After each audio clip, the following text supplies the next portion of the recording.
When I was 24, I thought I had found love. She was 22, and we met while living in the same apartment complex during college. I hadn't dated much before her, aside from a toxic year-long relationship that ended amicably. This new connection felt different, like a fresh start. She approached me first, asking for a ride one day. That small favor blossomed into a friendship and eventually a relationship. She seemed vulnerable, recovering from depression and a failed engagement. We bonded over her stories of betrayal and heartbreak. I felt like I could be the one to show her real love. For months, I was devoted to her. She leaned on me, sharing her struggles and confiding in me about her past. We spent countless hours together, whether at her apartment or her sandwich shop job. She said I was a comfort to her, and I believed it. But even as I gave her all my time and energy, there were cracks forming, cracks I didn't want to see. She refused to label our relationship at first, claiming she wasn't ready because of her past. I dismissed this as caution, not a red flag. Eventually, after persistent asking, she agreed to be my girlfriend. Yet, even then, I noticed something odd. She kept it a secret from everyone except her family. I ignored the doubts and convinced myself it was fine. Looking back, I can see how blind I was. She made me feel like we were perfect together. She mirrored my interests, claimed to share my dreams, and played the role of the supportive partner. But there were signs, subtle jabs, backhanded compliments, and constant comparisons to her exes. Friends told me I deserved better. I didn't listen. I was too wrapped up in what I thought was love. The longer we were together, the more complicated things became. She started to show a side of herself that I hadn't seen before. She had a way of making me feel like nothing I did was enough. If I gave her space during fights, I didn't care about her. If I followed her to make things right, I was too clingy. It felt like a constant game where the rules kept changing. She began to gaslight me, twisting my words and making me doubt my own memory. I didn't even know what gaslighting was at the time. I just thought maybe I was wrong, maybe I was the problem. Friends warned me, saying she didn't treat me right. But I brushed them off, believing I knew her better than anyone else. Her behavior became increasingly unpredictable. Once, during an argument, she told me she didn't need me because her roommate knew guys in the complex who'd be happy to hook up with her. She even slapped me a couple of times, laughing it off as a joke. I told her it wasn't funny, but she didn't take it seriously. I convinced myself it wasn't a big deal. Still, there were moments of tenderness that kept me hooked. She'd call me at night, telling me she couldn't sleep without hearing my voice. She'd talk about our future, marriage, kids, where we'd live. I clung to those moments, believing they outweighed the bad. But as time went on, her excuses for not moving forward piled up. She claimed her depression from her previous relationship was holding her back. I accepted it, thinking my patience would prove my love. Then, when I suggested we get engaged, she hesitated again, asking if we could go back to casual dating. I foolishly agreed, hoping to show her I was flexible and understanding. It didn't take long for me to regret that decision. She began dating other people but kept me close. She'd compare me to the guys she went out with, saying I was better than them. Meanwhile, I stayed loyal, refusing to see anyone else. I told myself it was temporary, that she'd come back to me. But deep down, I was starting to realize how one-sided this all was. Her behavior grew more manipulative. She'd guilt-trip me into doing things I wasn't comfortable with, then blame me for not resisting her. She once told me that if she ever got pregnant, she wouldn't tell me and would make the decision on her own. That cut deep. I had always dreamed of being a father, and her words felt like a slap in the face. By Christmas, things were falling apart. She grew distant, rarely responding to my texts and calls. When she finally reached out, it was for something trivial, asking if I had a specific movie she wanted to watch with her family. It felt off. When I returned from visiting my brother, she asked me to come to her parents' house to talk. That night, sitting in my car, she told me she didn't want to date me anymore. She said it wasn't about anyone else, just that we weren't right for each other. Then she dropped the bombshell. She never saw me as husband material.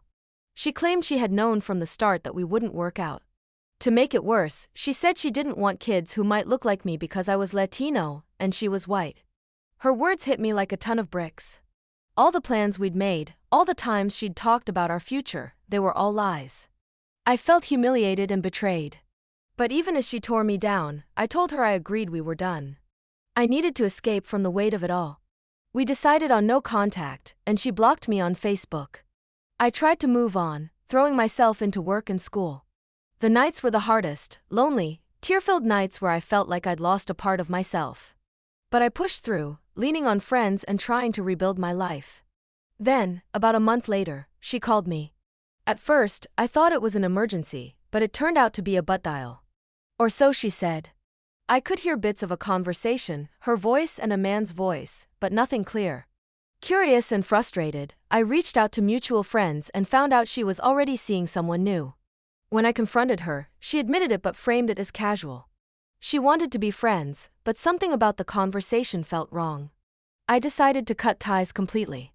I blocked her number and sent her an email explaining how much she had hurt me. The fallout was worse than I expected. Her father, an ex-Marine and lawyer, emailed me accusing me of stalking her. He threatened to file a restraining order, twisting my words to paint me as a danger. I was stunned. This was a man I'd always respected, someone who had told me I was a great boyfriend. I responded calmly, pointing out the absurdity of his claims and telling him I wanted no contact with her or their family. I thought that would be the end of it. But then, just 3 months after our breakup, I found out she was engaged. When I heard she was engaged, I was floored. It had only been 3 months since we broke up. The same woman who spent years claiming her depression and past trauma made relationships difficult was now engaged to someone else. What hit me even harder was a comment on her engagement post. A friend congratulated her and mentioned how happy they were to help the couple get together back in November. We were still together in November. While we weren't officially exclusive at that point, she'd lied to me about seeing someone else. I'd given her the option to leave if she wanted to pursue someone, but she chose to deceive me instead. To me, that was cheating, plain and simple. Suddenly, everything started to make sense.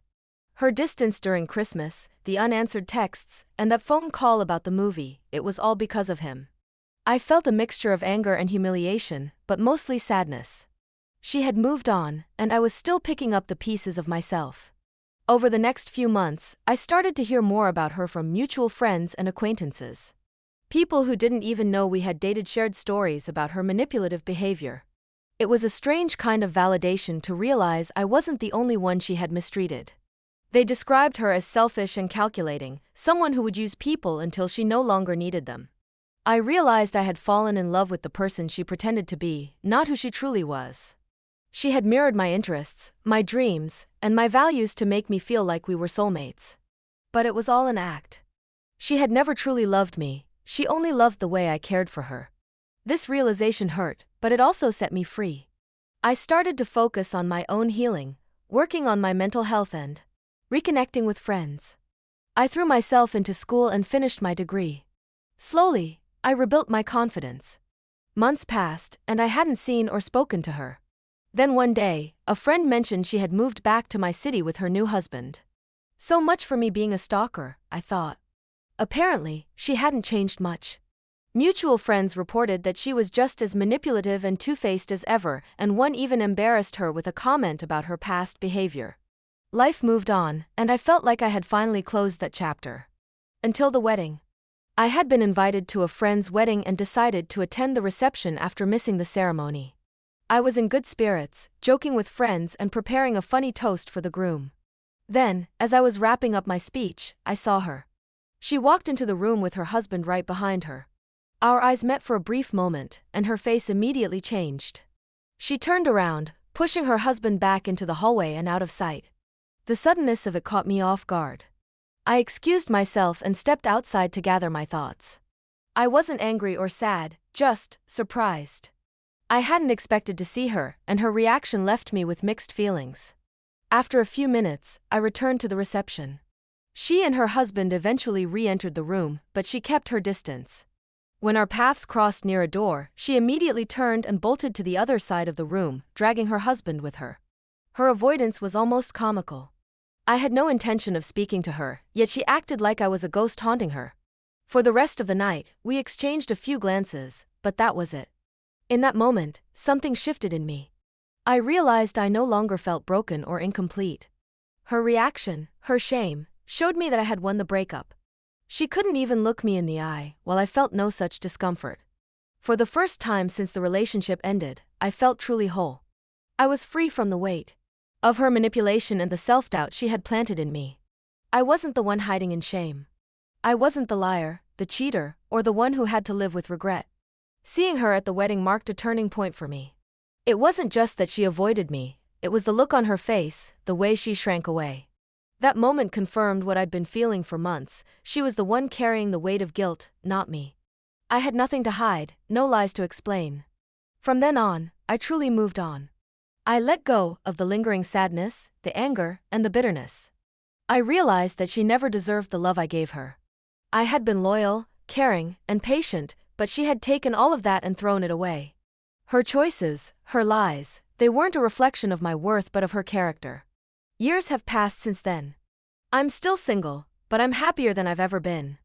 I've learned to be cautious with my heart, to set boundaries, and to recognize when someone doesn't have my best interests at heart.